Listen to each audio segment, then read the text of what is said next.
Hi YouTube, quick little update on how my mounted on the tree phalaenopsis are doing, and I'm happy to say that they look great. So some of them I put up just with burlap and a little bit of moss, sphagnum moss, and some are just pretty much there with burlap, and that's it. So I am making sure to come on out here and bring my water, because the hose, apparently I need bigger than 100 feet because that's what I have and it doesn't quite reach.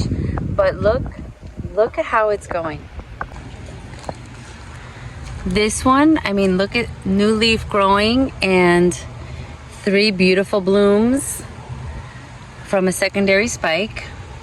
See, this is the original spike, and then it grew this and blooming, and then this one just has 1 small flower, but still it likes it. Another secondary little bloom there. So that's all that's happening.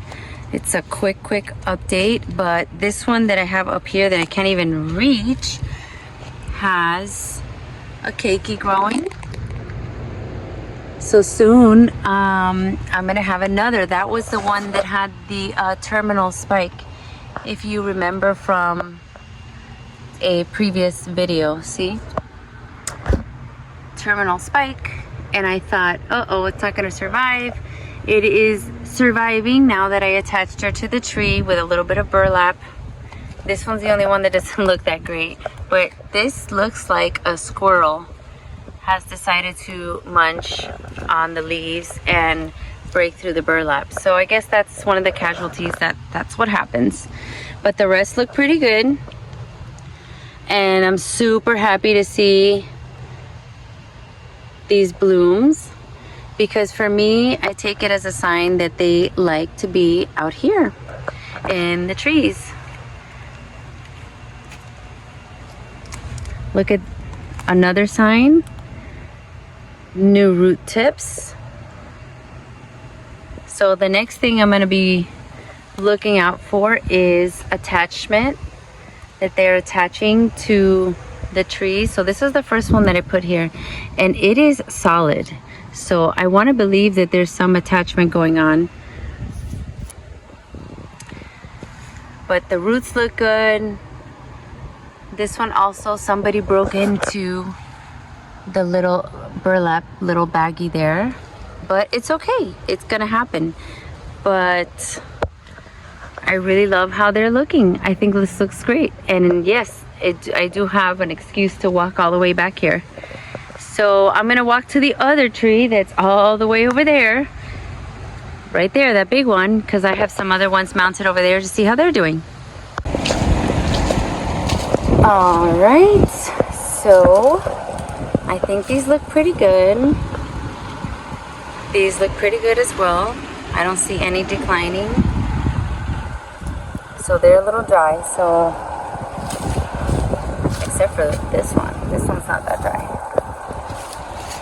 So I'm gonna come out here, water these, and I think we have a good update. And they're all doing pretty good. I love it. I love it.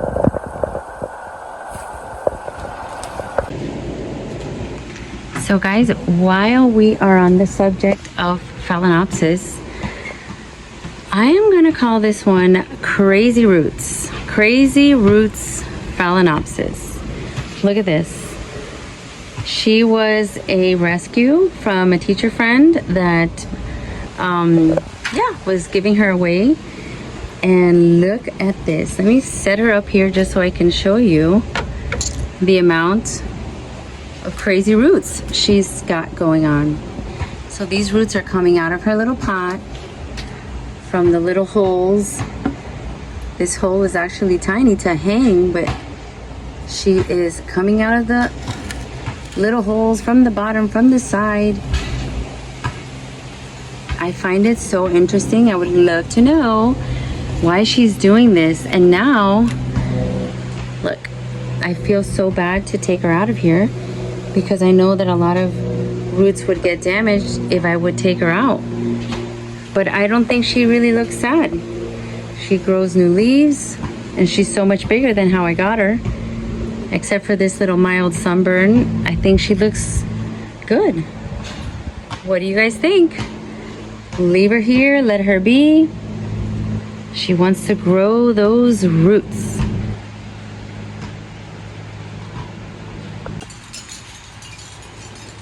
So guys, I found another bloom spike on this Dendrobium keiki that I was very surprised. I just mounted her. It is just starting to attach to the cork. And then I see this. Look at how beautiful.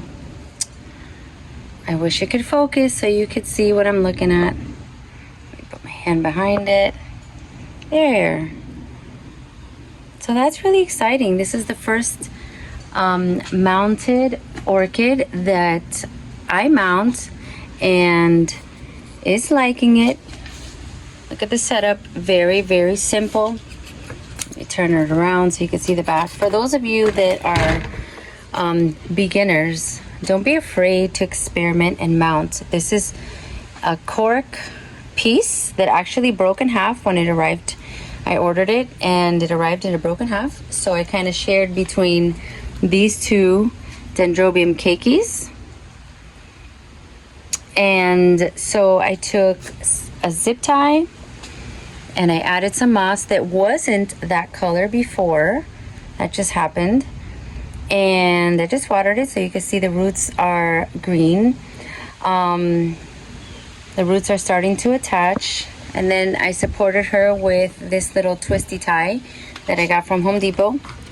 And that is it. That's pretty much all it took. And I thought since it was a weird shape that it wasn't going to attach. Well, I was wrong. It is attaching anyways, if you could see that up close. So yeah, this video is kind of like, I want to inspire other people to get plants, mount them, display them, make cute things with them. Look at this. This one was my first mount that, I mean, it looks like a normal piece of wood. Obviously I bought it like that, but I'm also getting inspired because I have a palette back there from when we did our floors. And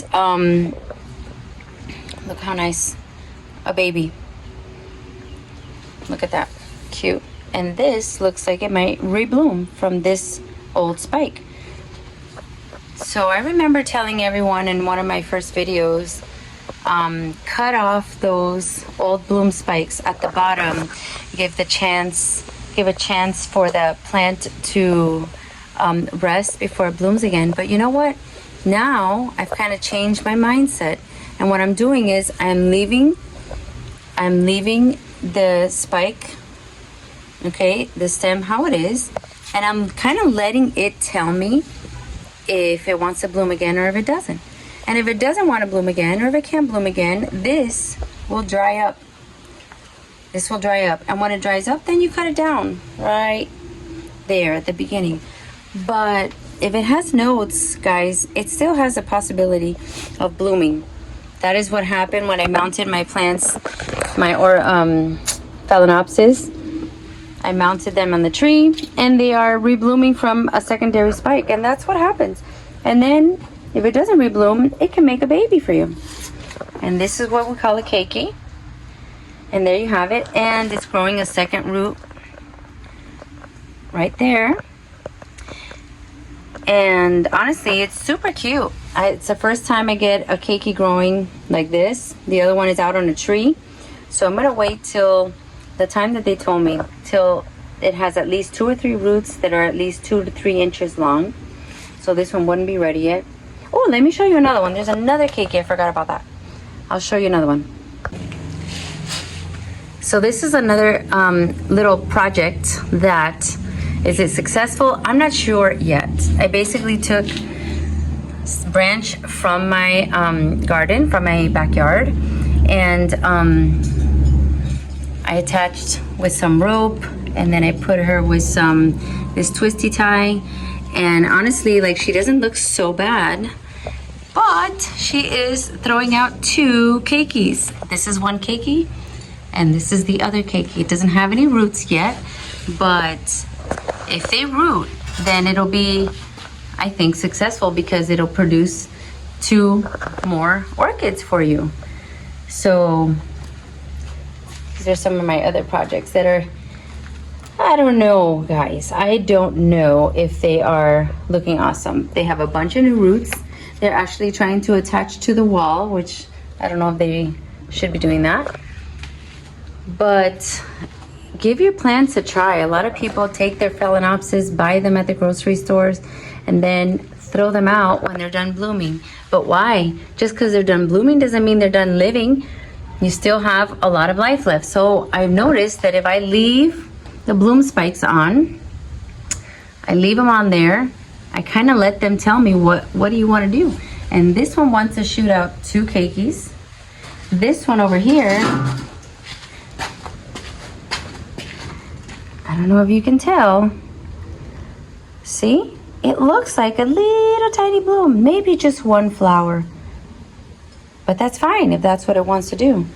Okay? Just giving you ideas. This one that I bought from Moats not too long ago, I want to say maybe 3 months ago, I bought her in spike. And I was very shocked to take her out of the box with all the peanuts, and there is her little tiny spike. But guess what? It's only been, I want to say 2.5 months.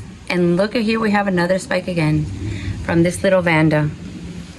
This one is the, I know I showed her before, but if you're watching the videos for the first time, Vanda Vietnamica crossed with Vanda Stephen Scott Young.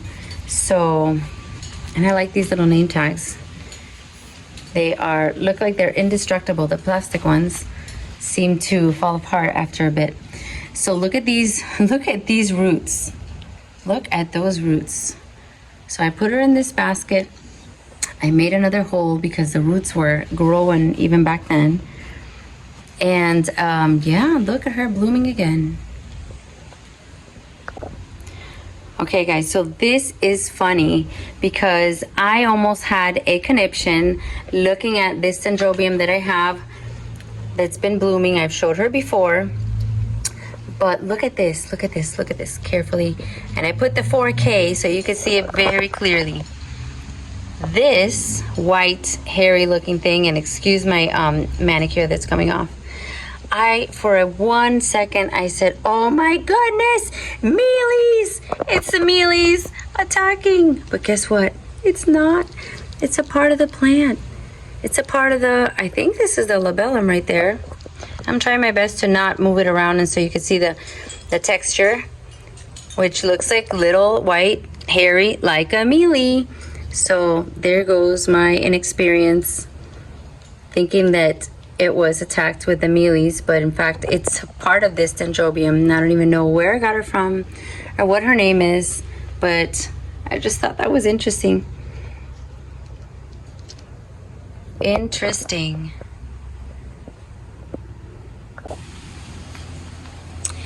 And I have for you this bag baby that I got from Home Depot. I got her from Home Depot. Here's her tag, Cattletonia. Why not? Red. Okay. And I bought her in bloom. And now she is blooming again. So I had taken her out of her pot quite early. And this is an example of what I said happens sometimes when you buy bag babies. They put them in there with rubber band, and they have them there with that rubber band for a while, and sometimes the leaves can get bent out of shape. I try to keep this here to hold them up, but they are refusing to stay up. But otherwise, a healthy plant that you can buy for $16. $16.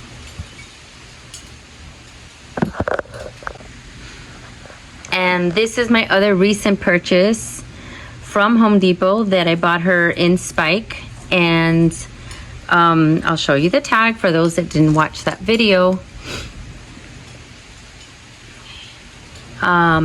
Procatavola. So vola, I guess, related to Brassavola or Brassavola. Key lime stars, BLC lime cooler. And I bought her in spike. The only thing I did to change up her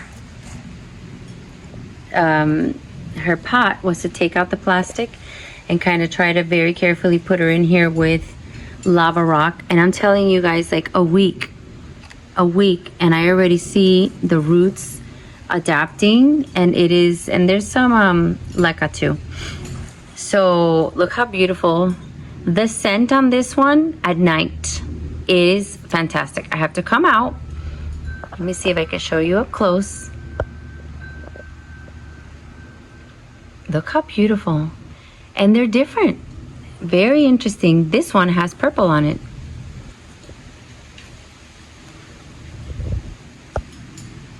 I really like this one. I think this one would have looked nice mounted, but I did not have a mount. And I said, you know what? This pot is also really nice. I thought it looked very organic with this color because all the ones that I have are this color. But yeah, I'm really happy. I'm really happy with the leaves and the blooms, and the scent is spectacular. So if you don't have one of these, I would recommend go out and get one. This one was not a bag baby per se, because it was not in a bag. It was in this pot with a plastic interior grower's pot. But this one has an awesome drainage hole, and it came in spike, which was my favorite way to buy. It came in spike, and look, not even a week later, it is completely in bloom. And that's exciting. So you know exactly what it's going to look like. You don't have to wait years and years like the other bag babies, but you know, it's basically $2 more than a bag baby. That's it. So when I find them like this is a win-win-win-win-win-win-win. In spike, number one, in a pot, a nice pot, because the other ones don't come with this pot. So basically you're getting a more mature plant for $2 more, and the pot that comes with it. So win-win for Home Depot bag babies. I approve. Thank you very much. And I'm going to continue to get them to grow my collection, because honestly, I would love to go to all the shows, which I'm going to put in a show that's coming up that I just learned about. And I told Nelson, are you going? Because these shows are coming, so I have to start saving up. I have to start saving up, because sometimes you see things that you know that you're not going to see. Yeah, I'll let you know at the end. You got to stick around. I'll let you know, and I'll put in the screenshot of the picture of that show. One of them is in the Fairchild Tropical Gardens, and the other one is in the Redlands. So the two best places, in my opinion. Of course, there's Tamiami, but I haven't been to that one yet, so I cannot give my opinion on that one. I have not been to that one yet. So yes, that's coming up. I will show you the flyers. And Hoya lovers, I was hasty and I did a switch. On the pots. This Hoya I bought from Sunset Nursery in Miami, and it's the public calyx, I believe. And I got this little thing, I believe, either at Home Depot or even at the Dollar Tree. I think I was getting stuff for my class, and I bumped into these, and I said, I am probably going to use that one day for something. And of course, she came with some, you know, support sticks up to here, and she's already growing even further than this little, whatever you call it, support trellis, I guess. But yeah, she came in plastic, and I put her in here because I said I had an empty one and I'd rather have her in terracotta, and I have her in here. And I don't know, I need to read up or watch more about these to see the watering schedule, I happened to mention to some Hoya growers that I was fertilizing them the same as I fertilized my orchids. And they looked at me kind of shocked and said, oh my gosh, really? That's a lot for a Hoya. And I didn't know.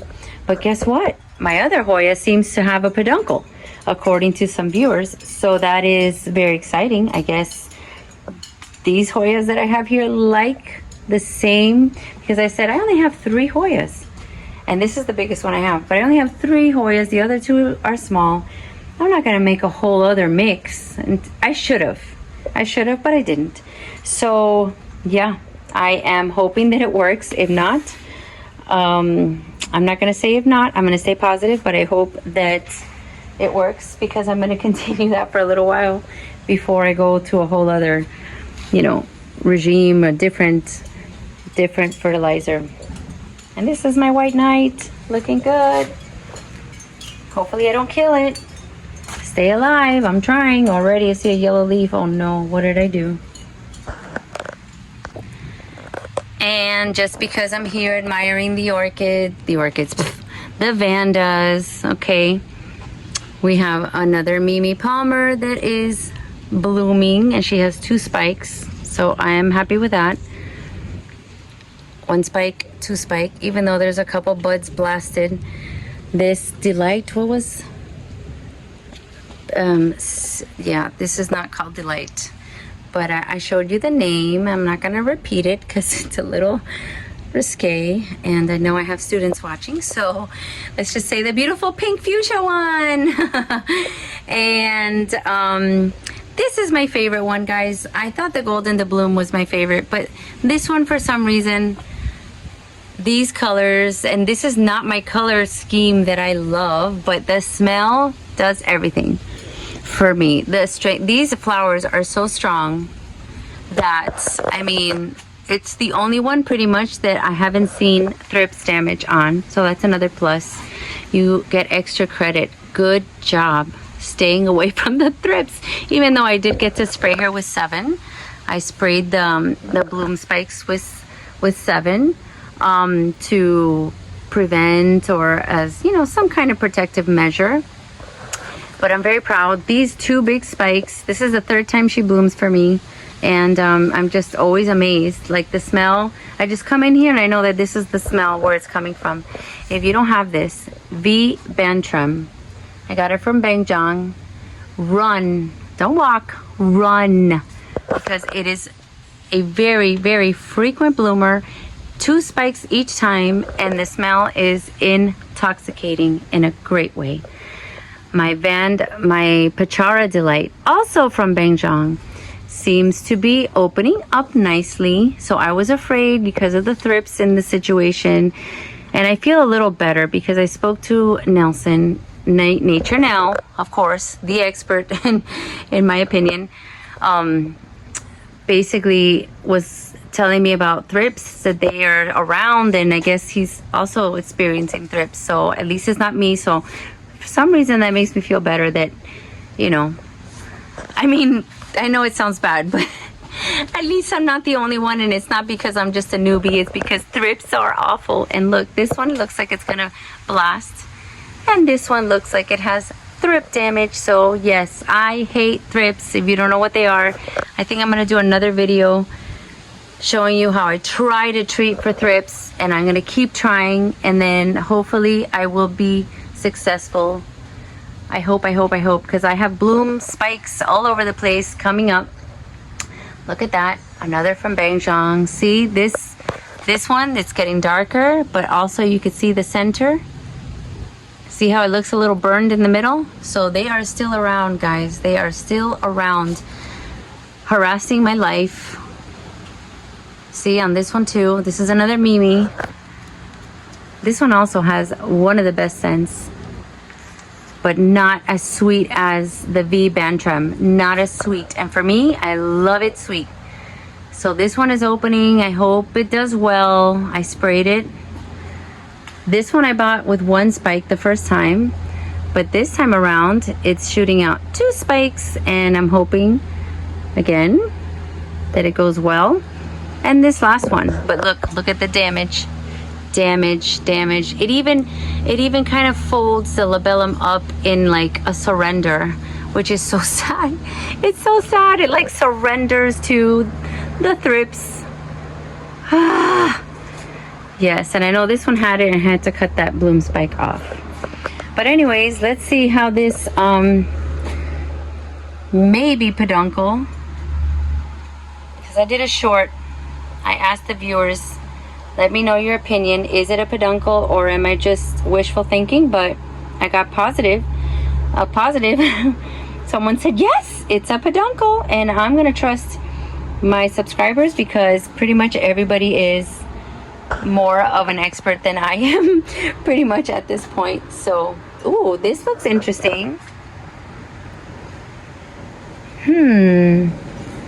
Could that be? I'm gonna jinx it. Let me leave it alone. So anyways, thank you for watching. If I have any other news or updates, I have to show you this. I have to show you my Ollie Palmer. Look at this. This is about to open. So you're gonna see it when it was just a tiny little spike to 2 weeks later where it's a big spike. And I don't know, my guess is next week. Next week we're gonna have a beautiful Ollie Palmer Trichocentrum bloom from the Orchid Den. Cannot wait. And the roots, looking for that cork to attach in just 2 weeks, already going in that direction. So yeah, that's that. The other bloom spike that I still have going on is also from the Orchid Den with an adorable pot from Roxy, Orchids 365. Look at that long spike. I cannot wait to see what that does. New growth over here, so that's looking good.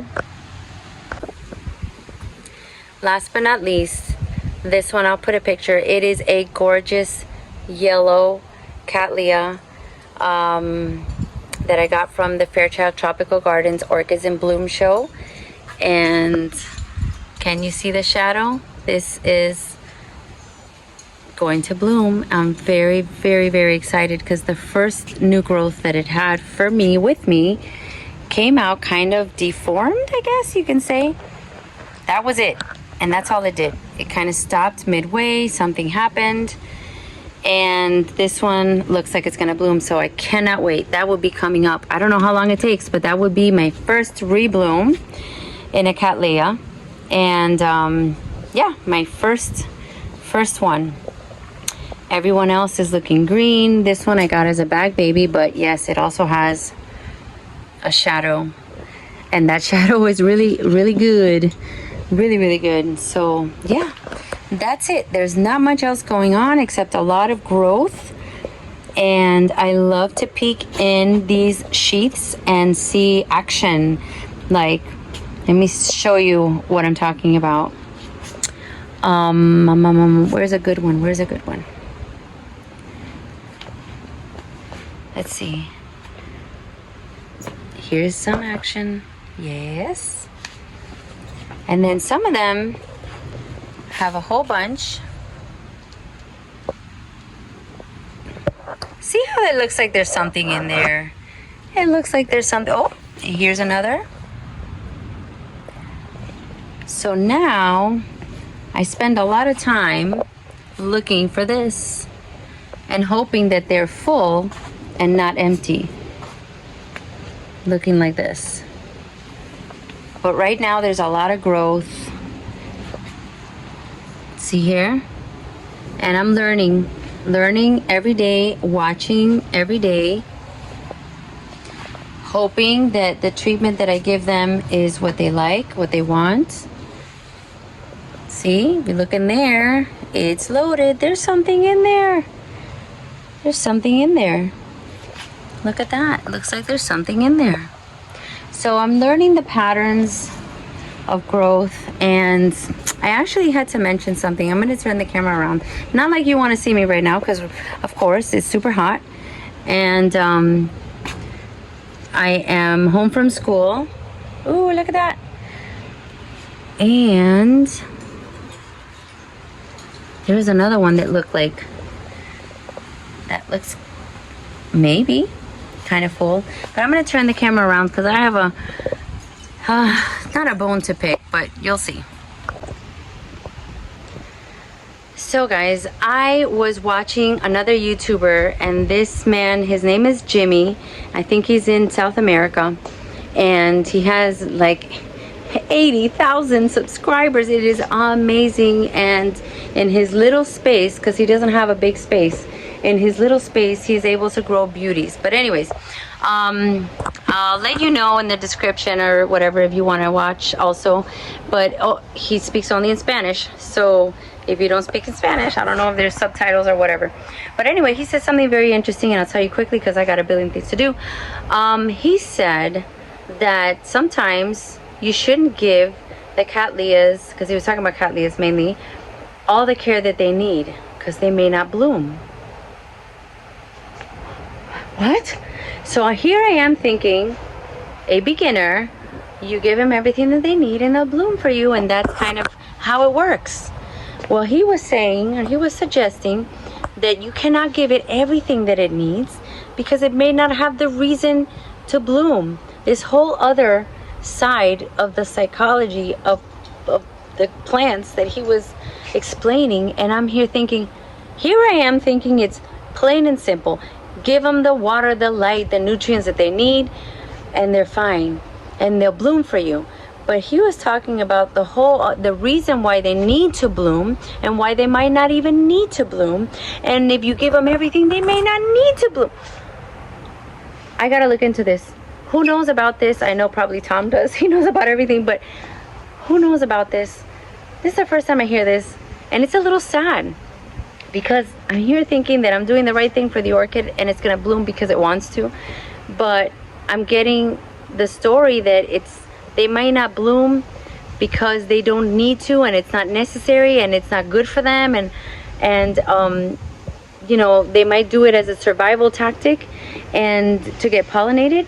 But if they don't need it, if they're getting all the nutrients and all the, and it was a whole other side that basically rocked my world for a second. I said, here I am thinking that the blooming is a good thing, and it might not be a good thing. I learned that about the keikis, that the keikis, and I just found another keiki. My Violetta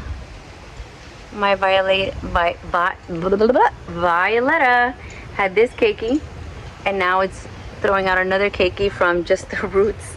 But anyways, there I am getting distracted. What's happening here? So you're telling me, or he was telling everyone, that maybe blooming isn't the healthiest thing? Maybe blooming can not be the best thing, that when they don't bloom it might be better, or they bloom for survival? I gotta rewatch the video, but if anybody has any tips on how I should not go crazy now thinking that I don't know anything, because now that's what I feel like. Now I feel like I'm learning, and now it's like, stop, you know nothing. You don't know anything. Start from scratch. Start reading more books. I've only read one book. Maybe that's the reason. I've only read one book, but I follow just about everyone, and I try to watch as many videos as humanly possible. So I used to watch reality TV and home remodeling and all that too, you know, because I found it interesting, but now everything is about orchids. So now I'm thinking, I also watch some educational ones, like for my classroom, because that's needed for work and very important to spruce up your style and your strategies and stuff. But anyways, let me know, guys, have you heard anything about this phenomenon that I didn't know, that, or there's a whole psychology behind orchids that is like new to me, maybe not to some of you, but anyway, it rocked my world. I'm going to show you the 2 flyers that I have for the 2 shows that are coming up, that I'm hoping, crossing my fingers, that I can get to them both. And there's another very exciting trip that I am planning in November with some orchid friends that you are going to love. This one is going to be the best video yet, but you have to wait till November, early November. but there's 2 coming up in October. The excitement! Yes, yes, yes, yes. So I hope you like and subscribe. Thank you so much for joining me today. This is like a impromptu kind of, you know, show you a little bit of this and a little bit of that video, but I hope you liked it. Let me know if there's something you want to know. Let me know if you have any questions. And I will show you. Bye, guys.